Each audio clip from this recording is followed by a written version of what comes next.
Háganos pedir, Señor Dios de gracia, fuerza y bendición para nos celebrar la Santa Eucaristía en el nombre de Tata y yo, Espíritu Santo. Gracias del Señor Jesucristo sea con vos. Bueno, le háganos seguir preparando nuestro corazón para Cristo Jesús, que vaina siempre más de nuestro corazón en la vida, por tres regala tan grande y bendición para cada uno de nosotros. La que nos reconoce adelante y nos buen Dios por nuestra pecador.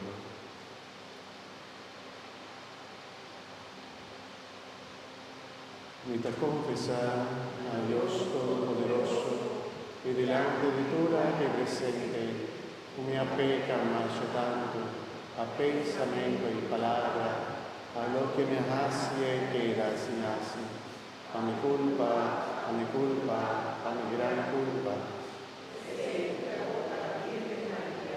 Durante el santo, y vos oír, hermano, y reza para mí, Señor Dios.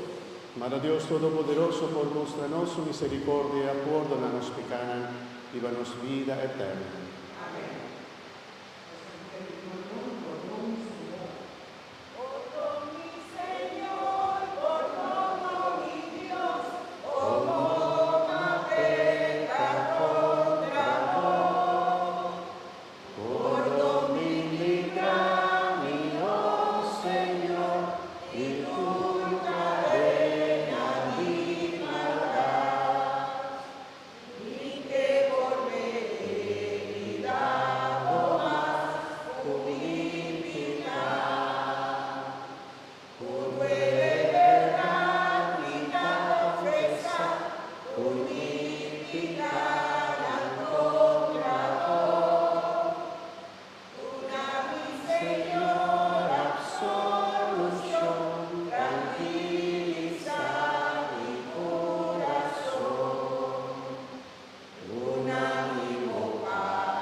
Háganos rezar.